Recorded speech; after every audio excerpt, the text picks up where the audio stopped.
Gold trusted gold buyers. మీరు తాకట్టు పెట్టిన బంగారాన్ని విడిపించి ఈ రోజు ఉన్న మార్కెట్ ధరకు కొనబడును.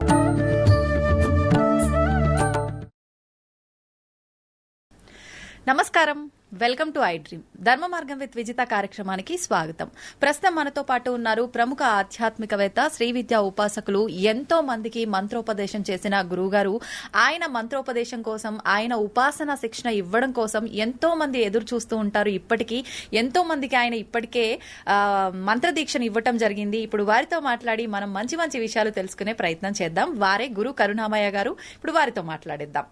నమస్కారం గురుగారు. నమస్కారం. బాగున్నారా? బాగున్నాను. మీరెలా ఉన్నారు? అమ్మదే వల్ల బ్రహ్మాండంగా ఉంది. అంతే, మీరు ఆ మాట అనగానే మాలో జోస్ వచ్చేస్తుంది.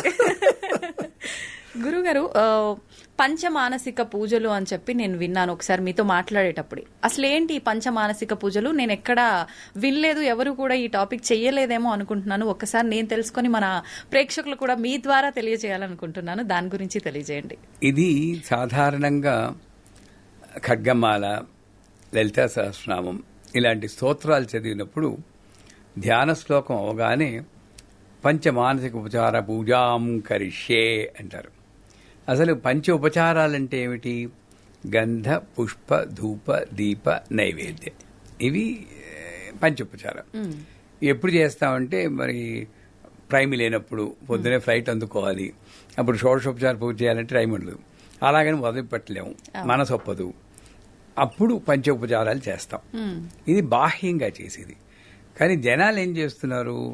పంచ మానసిక ఉపచార పూజాం కరిష్యే అన్నప్పుడు అప్పుడు కూడా గంధం పైన వేస్తున్నారు. కానీ యాక్చువల్గా చెప్పింది ఏంటి? మానసిక అంటే మనసులో చేసుకోమని. ఈ మనసులో చేసుకున్నప్పుడు తత్వపరంగా చేసుకోవాలి.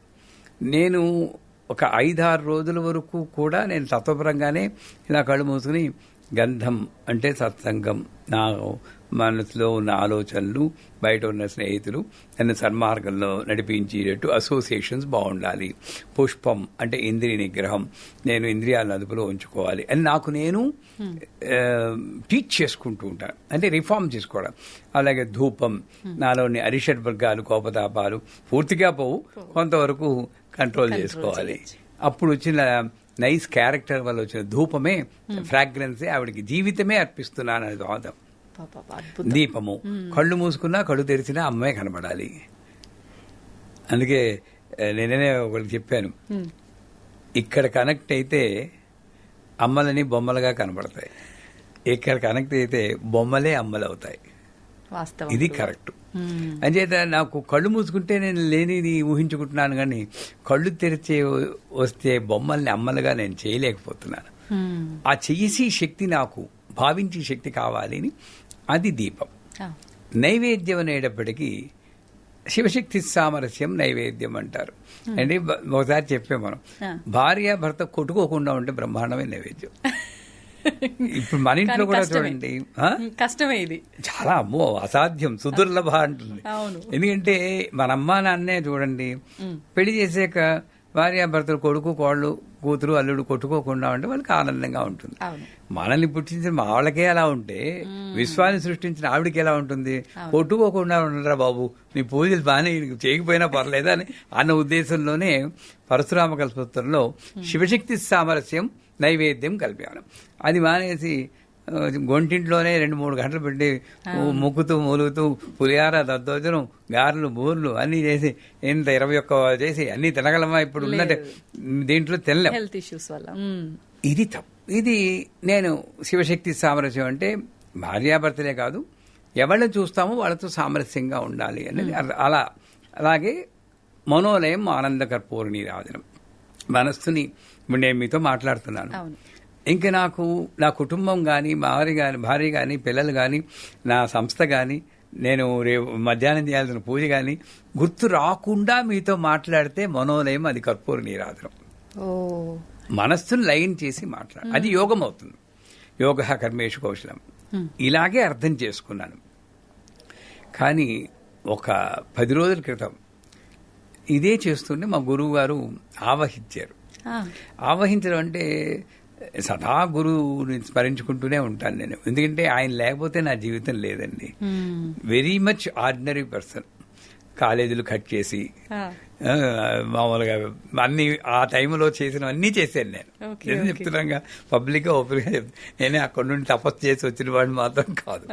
కానీ ఆ మహానుభావుడు అమృతానంద సరస్వతి నా జీవితంలోకి వచ్చి మా అమ్మ తర్వాత అమృతానంద సరస్వతులు మంత్రం ఇచ్చి సైలెంట్ గా నాకు నేర్పించి నా జీవితాన్ని మలుపు తిప్పారు. సో అప్పుడప్పుడు ఆయన ఇప్పుడు సిద్ధి పొందేసినా కూడా అప్పుడప్పుడు ఆవహిస్తుంటారంటే టూ మచ్గా అదే భావనలో ఉన్నప్పుడు మొత్తం పర్సనాలిటీ లోపలికి వెళ్తుంది. అప్పుడు మా గురువు గారు ఒకసారి నేను ఆయనకి తెలియకుండా ఆయన ఈమెయిల్ చదివాను దేవిపురంలో ఉన్నప్పుడు. అంటే నేర్చుకోవాలని తపన ఇలా వస్తూ చూసి రాలేదు కానీ ఈమెయిల్ ఓపెన్ చేసి అంటే శిష్యులు అడుగుతుంటే ఈయనేం సమాధానం చెప్తారు, రేపు నేను గురువు అయ్యాక కూడా అదే సమాధానం చెప్పాలి. ముందుగానే కాపీ కొట్టేస్తే నాకు కొంచెం ఉపయోగపడుతుందని. ఎప్పుడు అప్పుడు ఎంత 30 ఏళ్ళు, ఇప్పుడు 71 41 ఏళ్ల క్రితం చెప్తాను. అందులో ఒక అమ్మాయి అడిగింది, గురూజీ ఎలా మెడిటేషన్ చేయాలి అని. ఎలా మెడిటేషన్ చేయాలంటే ఇదో పెద్ద సబ్ టాపిక్. ఎలా మెడిటేషన్ చేయాలంటే అందరూ కళ్ళు మూసుకుని ఇలా పైన చూస్తారు, కానీ నేను మాత్రం అమ్మని 2 కాళ్ళు నా తల మీద ఉంచి అమ్మ అలా నిల్చున్నట్టు ఊహించుకుని ఆ కాళ్ళు పట్టుకుని లోపలికి లాగేసుకుంటాను. ఎంతవరకు లాగుతానంటే అమ్మ కళ్ళు నా కళ్ళు, అమ్మ ముక్కు నా ముక్కు, అమ్మ నోరు నా నోరు అయ్యేలాగా ఫీల్ అవుతూ లాగుతాను. అప్పుడు నేను ఉండనుగా, అమ్మే ఉంటుందిగా. అదే ధ్యానం అన్నాడు. గొప్ప అద్భుత విశ్లేషణ అండి. అంటే ఎంతసేపు నేను నీలో లేవాలి, నువ్వు నేను కొడుకుంటున్నాను. అంటే లోపలికి లాక్కుని నేనే నువ్వే నేను అన్న ఫీలింగ్ తెచ్చుకోవడం అన్నది అది అలాగా ఆవాహన అవుతూ ఉంటారు. అప్పుడప్పుడు ఆయన ఎలా పెట్టుకుని కూర్చోవడం అన్నీ వచ్చేస్తూ ఉంటాయి అనమాట. ఈ భావం అంటారు, దైవీ భావం అంటారు. అలా గురుభావం వచ్చినప్పుడు మా పీఠంలో చేస్తుంటే ఇది కాదు పంచమానసోపచార అంటే ఏదైనా ప్రాణశక్తి పరమేశ్వరిని ఆయన ఊపిరి మీదే వెళ్ళమంటుంది. హంస గాయత్రి, అజపా గాయత్రి, హంస శివ సోహం, హంస హంసా విద్మహే పరమహంసాయ ధీమహి అన్ని హంస అంటే ఊపిరి. సో ఫైనల్గా అమ్మ ఎక్కడుంది తెలుసా అండి? అత్యంత దగ్గరగా ఉంది. అక్కడుంది, శ్వాసలో ఉంది. ఒరే నువ్వు నేను ఎంత కరుణతో నీకు అంత దగ్గరగా ఉంటే అక్కడ దృష్టి నిలపడం మానేసి ఇక్కడ వెతుకుతున్నావు, కష్టం రా అక్కడ దొరకడం నేను అని చెప్తుంది. అది లలితా సహస్రనామంలో కూడా చెప్పింది. అంచేత ఆ ఊపిరి అన్నది నాకు గుర్తొచ్చి ఈ పంచ మానసికోపచార పూజలు కూడా ఊపిరితో చెయ్యాలి అని ఆయన అప్పటికప్పుడు మా వాళ్ళకి చుట్టూ రావడం వాళ్ళకి చెప్పాను. ఏమిటంటే హం ఆకాశాత్మనే, లం పృథివ్యాత్మనే, సత్సంగం గంధం కల్ప్యానమ. పరశురామ కల్పత్రం. లం అనేది మూలాధారానికి ఉన్న అక్షరం. మూలాధారం అంటే యానస్ మజిల్స్. దాన్ని ఇలా కంట్రాక్ట్ చేసి ఊపిని బిగబట్టి దృష్టి ఆ బేస్ ఆఫ్ ద స్పైనల్లో అక్కడ పెట్టి అలా ఎంతసేపు ఉంచగలిగితే ఉంచి లం అన్న బీజాక్షరాన్ని సంస్కృతంలో దేవనాగరిలో అక్కడ చూడాలి. వీలుంటే ఆరెంజ్ కలర్లో చూడాలి. అది మానసిక గంధం. ఇలా ఎవరైతే చేస్తారో 100% గ్యారంటీ కొన్నాళ్ళకో కొన్ని నెలలకో ఆలోచనలన్నీ స్ట్రీమ్ లైన్ అవుతాయి. ఎప్పుడైతే మన ఆలోచనలు బాగుంటాయో స్నేహితులు చుట్టాలు కూడా బాగానే ఉంటారు. కానీ మనమే మన దక్షిణామూర్తి స్తోత్రం చెప్తారు, ప్రపంచం అనేది నువ్వు సృష్టించినదే. రమణ మహర్షి కనబడ్డ ప్రపంచమే మనకి కనబడుతుంది. మరి ఆయనకి ఎలా కనబడింది, మనకెందుకు ఇలా కనబడుతుందండి? నేనే సృష్టిస్తున్నాను, మీరే సృష్టిస్తున్నావు ప్రపంచం అని దక్షిణామూర్తి చెప్తుంది. అది వేరే టాపిక్ అనుకోండి. అంచేత ఈ కంట్రాక్ట్ చేసి అక్కడ ఈ అక్షరాన్ని చూపిస్తే లం పృథివ్యాప్తి పుష్పం ఈ ఊపిరిని తీసుకొచ్చి కంఠంలో ఇక్కడ బంధించాలి. బంధించినప్పుడు ఇంకా ఈ నవరంధ్రాలు మిగతా రంధ్రాలు మూసుకుపోతాయి. ఇక్కడొకటే బంధించాలి. బంధించి హం అని హా అన్న దేవనాగరి అక్షరాన్ని నీలం రంగులో ఊహించాలి. ఇంతవరకు ఏ ఛానల్లో చెప్పలేదు. మొట్టమొదటిసారి మీ ఛానల్లో చెప్తున్నాను. ఎందుకంటే మాకు వచ్చిందే 9 రోజుల కింద వచ్చింది నాకు ఈ ఇన్ఫర్మేషన్. భావన కాదు, ఈ నాలెడ్జ్ ఆ గురువు గారు ఇచ్చింది. మొట్టమొదటి మీ ఛానల్లో చెప్తున్నాను. తర్వాత అన్ని చెప్పొచ్చు అనుకోండి. అచేత నీలం రంగులో హమ్ అన్న అక్షరాన్ని దేవనాగర్లో చూడాలి. ఇది కావాల్సిన సంస్కృత లెటర్లు చూస్తే తీసుకోవచ్చు, ఎక్కడైనా దొరుకుతాయి ఇంటర్నెట్. తర్వాత వాయువ్యాప్నే అరిషద్వర్గ విసర్జనం, కోపము, తాపము, ఈర్ష్య, అసూయ ఇవన్నీ తగ్గాలంటే ఇక్కడ గుండెల దగ్గర, అది నేను ఇప్పుడు చేయలేదు ఎందుకంటే కొంచెం నాకు హార్ట్ కంప్లైంట్ ఉంది కాబట్టి, ఇక్కడ గుండెల దగ్గర నిలిపి అప్పుడు కొంచెం బిగబట్టాలి. బిగబెట్టి ఎం అన్న అక్షరాన్ని దేవనాగర్లో ఆకుపచ్చ రంగుల్లో చూడాలి. చూస్తే 100% ఆకుపచ్చ రంగు ఎం అన్న అక్షరం చూస్తే ఇలా చెయ్యగా ఒక రోజులో అంటే కుదరదు, కొన్ని నెలలు కొన్ని సంవత్సరాలు చేస్తే 100% పనిచేస్తుంది.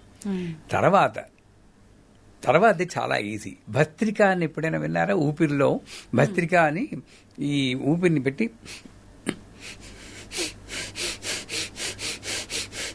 ఈ పొట్ట ముందుకి తీసి అదొక ప్రాణాయామం టైప్లో చేస్తారు కొంతమంది, చాలా బాగా పనిచేస్తారు. ఆ భస్త్రిక లాంటిదే నేనేం చేయాలంటే ఊపిరి బిగపెట్టి నాభిస్థానం దగ్గర ఉంచాలి. ఇక్కడ ఉండాలన్నమాట. ఇక్కడ ఉన్నప్పుడు చెవుల్లో వేడి గాలి కూడా వస్తూ ఉంటుంది బాగా చేస్తే. మరి రమ్మంటే అగ్నితత్వమే కదండి, ఈ అగ్ని అలా పుడుతుందన్నమాట. ఎప్పుడైతే అగ్ని పుట్టిందో అప్పుడు లోపల ఉన్నటువంటి అజ్ఞానము, ఇది అమ్మవారు కాదు, ఇదో మైకు, ఇదో షూరు మైకు, ఇదో నలుపు కలరు, నలుపు అంటే నాకు ఇష్టం లేదు, నాకు ఇష్టం అనేది మీకు తెలుసు, ఇవన్నీ వచ్చేస్తూ ఉంటాయి. ఇవన్నీ బర్న్ అయిపోతాయి. ఇది అమ్మ స్వరూపమే, ఇది అమ్మ స్పర్శే, ఇది వచ్చి శబ్దము అమ్మే, సర్వము అమ్మే, ఇలాగా ఆ స్థితికి వెళ్ళిపోతుందండి. ఎంతసేపు చేస్తే అంతమంది. కాకపోతే మెల్లిమెల్లిగా నేను చెప్పాను కదా అని ఇలా పెట్టి కొంపల మీద తెచ్చుకోకూడదు జనాలు చూసేవాళ్ళు. చేద్దాం, ఇదంతా చాలా టైం పడుతుంది ఖచ్చితంగా. నెల 2 నెలలు చేసేయచ్చు. ఎంత ఎవరికి వీలైనంత వరకు అంత చేయాలి. ఇలా చేసి ఒక రకంగా చెప్పాలని పొట్ట కూడా తగ్గుతుంది. అట్లయితే అందరు చేస్తారు. చేశాక అమృతత్వాప్నే నైవేద్యం అనేది, అది నేను బాహాటంగా చెప్పకూడదు కనుక అది ఆ ఒక్క ఇది నేను చెప్పను. అది తాంత్రికంగా ఉంటుంది. అది ఏమైనా ఇంట్రెస్ట్ ఉండి అడిగిన వాళ్ళకి చెప్తాం. బట్ అమృతత్వాపం అంటే మళ్ళీ మామూలుగా నేను చూసి వాళ్ళతోటి సఖ్యంగా ఉండాలని అనుకుంటే సరిపోతుంది. లోవర్ అబ్డమన్ ని కాన్సన్ట్రేట్ చేయాలి అక్కడ చేసి, అంటే పొత్తి కడుపు మీద ఫోకస్ చేయాలి. అప్పుడు భావం కూడా అక్కడ అక్షరం వం ఇలాంటి అక్షరాన్ని orange colour, red colour, orange colour లో ఊహించాలి. కాషాయ రంగు, కాషాయ రంగులో వమ్మను ఊహించి ఇంకొక భావం ఉంటుంది. ఆ భావం నేను పబ్లిక్ గా చెప్పకూడదు కాబట్టి చెప్పలేదు. బట్ ఇంతవరకు చాలు నేర్చుకున్న వాళ్ళకి. చివరిగా సంకాలాత్మనే మనోలయం అంటారు. ఇది ఆల్మోస్ట్ ఇంపాసిబుల్. అంటే ఊపిరిని ఇక్కడ నిలపాలి. అసలు ఇక్కడున్న ఊపిరి ఇక్కడికి ఎలా వెళ్తుంది? నేను న్యూయార్క్ లో ఉన్నప్పుడు, ఇప్పుడు ఆయన లేదు, సిద్ధి పొందారు, ఒక 96 ఏళ్ల బాబాను చూశాను, స్వామి. ఆయన కళ్ళతో ఊపిరి పీలుస్తారండి. ఎప్పుడైనా విన్నారా? ఒక పేపర్ తీసుకొచ్చి కళ్ళ దగ్గర పెడితే ఇలా ఆడుతుంది ఆయన ఊపిరి వదులుతుంటే. కళ్ళతో ఊపిరి పీలుస్తా అంటే అంత శక్తి మీలోనూ ఉంది, నాలోనూ ఉంది. ఆయన ప్రాక్టీస్ చేసి సాధించుకున్నాడు కాబట్టి ఇప్పటికీ కుంభకోణంలో రాంబా అని ఒక మామూలు పురోహితుడు ఉన్నారు. సమయం వచ్చిందిగా చెప్తున్నారు. ఆయన హోమం ఎలా చేస్తారంటే హోమం గుండంలో పడుకుంటాడు మంటలో. మీరు యూట్యూబ్ లో చూడొచ్చు, ఫైర్ యోగి రాంబా అని. పడుకుంటే గెడ్డం కూడా కాలండి. అది ఇలా ఇలా ఇలా అంటున్నా. మనం మామూలు కొంచెం వేడి వస్తేనే అబ్బో కాలిపోతుందని వెనక్కి వేడితో హోమం చేసేది. అలాంటి పడుక్కుని ఈ కర్రల సమిధలన్నీ తీసుకుని గుండెల మీద, శిరస్సు మీద పెట్టుకుని ప్రదక్షిణ చేస్తారు. విచ్ ఈజ్ హ్యూమన్లీ ఇంపాసిబుల్ అనుకుంటాం. కొంతమంది భగవంతుడైన నమ్మకం లేని వారు సీత అగ్నిలో దూకిందా అన్న ట్రాష్ అంటారు కదా. సీత ఏమిటి, మామూలు ఒక పురోహితుడు 20 ఏళ్ల ఉపాసన చేసి అగ్నిలో ఆ మహాసాధి దూకిందంటే ఎందుకర్రా మీకు నమ్మకం లేదనిపిస్తుంది. అవును, ఇలాంటివి వింటే నమ్మొచ్చు. ఇప్పుడు కావాల్సి చూడండి, వెళ్ళి ఇంకా ఉన్నాడు ఆయన కుంభకోణంలో. ఆయన ఫోన్ నెంబర్ కూడా ఉంది. ఆయన ఫోన్ చేసి వెళ్తే ఇప్పటికీ ఆ ఉండ్రాళ్ళు ఎలా పెడతాడంటే చేతులు ఎలా పెట్టి నిప్పులో పెడతాడు ఆయన. అంత శక్తి. అలాంటిది ఇక్కడ ఉంటుంది. సంకాలాత్మ అంటే ఇక్కడ నిలపగలిగిన శక్తి. ఆయన 20 ఏళ్ళు ఉపాసన చేశారు ఈ మంత్రం గురించి. ఎందుకు చేశారండి అని హార్వర్డ్ యూనివర్సిటీ వాళ్ళు అడిగితే, మన హిందూ మతం యొక్క గొప్పదనం అందరికీ చెప్పాలి, నాస్తికత్వాన్ని తగ్గించడం కోసం నేను చేస్తున్నాను. జీవితాన్నే పణం పెట్టాడు. ఏం సంపాదించుకోవడానికి కాదు, ఆయన ఏమీ డబ్బులు పుచ్చుకోడు. అది జీవిత లక్ష్యం.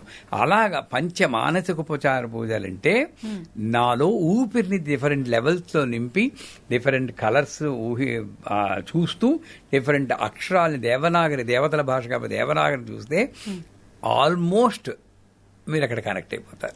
గురుగారు, ఇప్పుడు మీరు ఒక్కొక్క దగ్గర ఊపిరిని హోల్డ్ చేసేటప్పుడు ఒక్కొక్క కలర్ తో ఆ మంత్రాన్ని చూడాలన్నారు కదా, అంటే చక్రానికి సంబంధించిన కలర్ అది? విబ్ గ్యారెంట్ violet, indigo, blue, green, orange, yellow, orange, red, ఇంద్రధనుసు కలర్. ఆ కలర్స్ లో చక్రాలు ఉంటాయి కాబట్టి ఆ కలర్ లో ఇక్కడ ఊహించాలి. కష్టమే అనుకుని ఇది అసాధ్యం అనుకోకండి. ఎందుకంటే మన పిల్లలకి ఒరే బాగా చదవాలి, 100 తెచ్చుకోవాలంట. వాడు కానీ మనకి నాన్నగారు చాలా డిఫికల్ట్ అండి అంటే ఊరుకుంటావా? ఊరుకోం. చంపేస్తాను చదవాలంటాం. మరి వచ్చేస్తుందిరా చదువు అంటాం. మరి అదే మనం పెద్దవాళ్ళు కూడా చేయాలి కదా. అబ్బే మనకెక్కడ ఓపిక, మన దగ్గరకు వచ్చేసరికి అన్ని మర్చిపోతాం. అయితే ఈ మంచి మానసిక రోజు ఇది బస్సులో వెళ్ళినప్పుడు ఎక్కడ కూర్చున్నా అసలు విగ్రహం అక్కర్లేదు, ఏమీ అక్కర్లేదు. రిపీటెడ్ గా ఈ వీడియో చూస్తే అందరికి కథ కూడా వచ్చేస్తుంది. చక్కగా చేసి మీ వాళ్ళ అనుభవాల్ని మీకు ఈ కామెంట్ల ద్వారా చెప్తే ప్రజలకి ఇంకొంచెం ఉత్సాహం ఉంటుంది. ఏంటి ఇంకా అసలు మనం ఇంకా ఏం తెలుసుకోవచ్చు దీంట్లో, దీనికి సంబంధించి ఏం మాట్లాడవచ్చు అనేది మనకు క్లియర్ గా అర్థమవుతుంది. అందుకే లలితా సహస్రంలో అంతర్ముఖ సమారాధ్య బహిర్ముఖ సుదుర్లభ అని ఒక వర్డ్ ఉంది. ఇది అంతర్ముఖ సమారాధ్య. నా ప్రాణం మీదే, నా ఊపిరి మీదే నిలబెట్టి అమ్మవారిని ప్రాణరూపంలో డిఫరెంట్ లెవెల్స్ లో నేను డిఫరెంట్ రంగుల్లో దేవనాగరి లిపిలో అక్షర వర్ణమాల రూపంలో నేను ఉపాసన చేస్తున్నాను. నాదోపాసనలాగా ఇది ప్రాణోపాసనలాగా అది చేస్తే పంచమానసిక. సంతోషం గురుగారు, చాలా చక్కటి టాపిక్ ఈ రోజు మనం మాట్లాడుకున్నాము. సంతోషంగా ఉంది మీతో ఈ టాపిక్ నేను మాట్లాడినందుకు. మీరు తప్ప ఇంకెవరైనా ఈ టాపిక్ ని ఇంత మంచిగా చెప్పుండే వాళ్ళు కాదేమో. ఎందరో మహానుభావులు, అందరికీ వందనములు. అమ్మవారు ఏదో ఈ ఏ జన్మలో చేసిన కూడా ఆయన బాలమురళీ కృష్ణ పాడారు కదా, నే చేసిన పూజా ఫలమో నా పూర్వజుల పుణ్య ఫలమో ఈ జీవితం ఇచ్చారు. నే చేసిన పూజా ఫలం నా పూర్వజుల పుణ్యఫలం. తాతకు ముత్తాతలు అలా ఇచ్చినప్పుడే అందరూ మహానుభావులు, అందరూ చెప్తారు. నాకు అవకాశం వచ్చింది, నేను చెప్పాను. రేపొద్దున ఇంకోటి చెప్పచ్చు. చాలా సంతోషం గురుగారు, ధన్యవాదాలు. శ్రీమాత.